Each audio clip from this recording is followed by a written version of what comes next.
Welcome student of class 6 chapter 4 sorting material into group video number 4। आज ये chapter का last video है। इसमें हम दो टॉपिक को देखेंगे।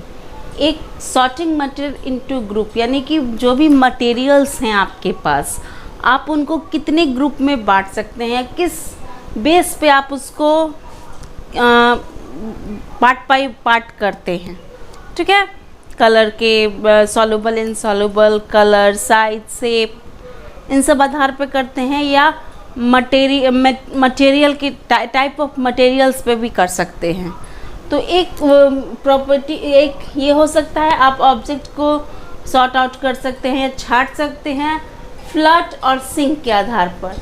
फ्लट का अर्थ होता है तैरना और सिंक का अर्थ होता है डूबना, यानी जो पानी के अंदर बैठ जाए। इन वाटर, जब आप हनी का ड्रॉप वाटर के ग्लास 1 ऑफ ग्लास वाटर में डालते हैं तो वो ड्रॉप नीचे जाकर सेटल डाउन होता है, यानी कि सिंक हो जाता है, वो नीचे बैठ जाता है। उसी तरह आप अगर सूखे पत्ते वगैरह डालते हैं तो फ्लटिंग करने लगते हैं, ऊपर तैरने लगते हैं। तो इस एक्टिविटी को आप अपने घर में करके आसानी से अच्छे तरीके से समझ सकते हैं। जो भी आपके पास पत्थर का टुकड़ा हो, स्टोन का, या चाबी हो, पेंसिल हो, पत्ते हों, सूखे पत्ते हों, या चीनी, हनी, ये सब हो, इनको लीजिए, एक गिलास पानी में लीजिए और उसमें डालकर देखिए कौन से ऑब्जेक्ट फ्लट करते हैं और कौन से सिंक हो जाते हैं। इस आधार पे हम मटेरियल को भी सॉर्टिंग कर सकते हैं। उसके बाद है ट्रांसपेरेंसी। ट्रांसपेरेंसी के आधार पे भी हम ऑब्जेक्ट को मटेरियल को सॉर्टिंग कर सकते हैं। एक तो ट्रांसपेरेंट, ओपेक्यू और ट्रांसलूसेंट, यानी कि इसका तीन भाग हो जाता है। ट्रांसपेरेंट यानी कि पारदर्शी। ट्रांसपेरेंट मीन्स पारदर्शी। Material through which things can be seen, यानी थ्रू विच थिंग्स, यानी मटेरियल ऐसा मटेरियल हो कि उसके सेकंड साइड में, अपोजिट साइड में क्या रखा है उसको हम आसानी से देख सकें, वैसे मटेरियल को हम ट्रांसपेरेंट कहते हैं। Glass, water, air, some time of plastics. आप जब भी दुकान में जाते होंगे तो शॉपकीपर्स को देखते होंगे कि प्लास्टिक्स के डब्बे में चॉकलेट्स, विभिन्न प्रकार के फूड आइटम रखते हैं जो आपको बाहर से दिखाई देते हैं और आप उनके तरफ अट्रैक्टिव होते हैं, है ना। और उसके साथ साथ हर फूड आइटम एक रो में, एक सीक्वेंस में लगा रहता है ताकि उनको सेल करने में सुविधा हो और आपको ख़रीदने में सुविधा हो।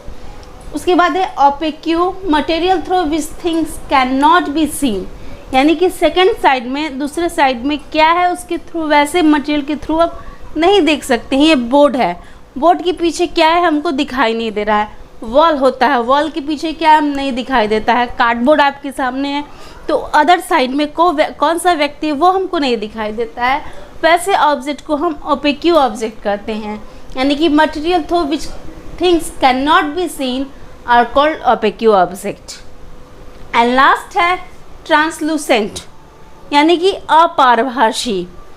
ट्रांसपेरेंट पारदर्शी, ओपेक्यू अपारदर्शी और ट्रांसलूसेंट पारभासी, यानी कि इसके अपोजिट साइड में आपको दिखेगा लेकिन क्लियर नहीं दिखेगा।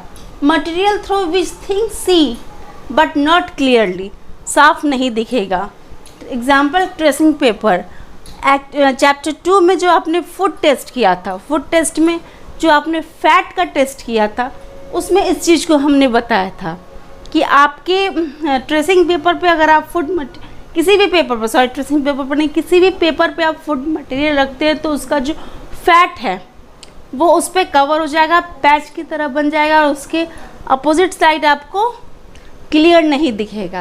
यानी इस आधार पर हम ऑब्जेक्ट को पार्ट बाय पार्ट बांट सकते हैं। होमवर्क में है कीवर्ड्स बनाना है और क्वेश्चन आंसर, तो हम बता देते हैं। कीवर्ड्स जो है वो है हार्ड, यानी हार्ड, सॉफ्ट, सॉल्युबल, इनसॉल्युबल, इन सारे का हमने वीडियो में, हर वीडियो में उसका डेफिनेशन बताया है। उसको आप अपनी भाषा में लिखिएगा। क्वेश्चन आंसर है तो फर्स्ट क्वेश्चन है name 5 object that made for would. लकड़ी से बने हुए 5 सामानों के नाम लिखने हैं। तो टॉय, चेयर, बेड, टेबल, ये सब लिख सकते हैं। सेकंड में है कि शाइनी ऑब्जेक्ट को चूज आउट करना है। थर्ड में है मैच करना है। फोर्थ में ट्रू और फॉल्स है। फिफ्थ में ऑब्जेक्ट को राउंड शेप, अदर शेप और ईटेबल और नॉन ईटेबल में छांटना है। और 6 में वही लिस्ट बनाना है कि कौन से ऑब्जेक्ट फ्लटिंग करते हैं, कौन से नहीं करते हैं। क्या वो जो ऑब्जेक्ट वाटर में फ्लटिंग करते हैं वो केरोसिन और ऑयल में भी फ्लटिंग और सिंक कर सकते हैं। तो एक्सपेरिमेंट कीजिएगा, एक्टिविटी कीजिएगा, तो उससे आपको पता लगेगा और उसका आंसर लिखना है। और 7 में है कि जो ऑड है उसको चेंज करना है। तो फर्स्ट में ऑड होगा आपको बेबी, सेकंड में बोट, थर्ड में सैंड, फोर्थ में भी सैंड ही होगा। ठीक है, थैंक यू।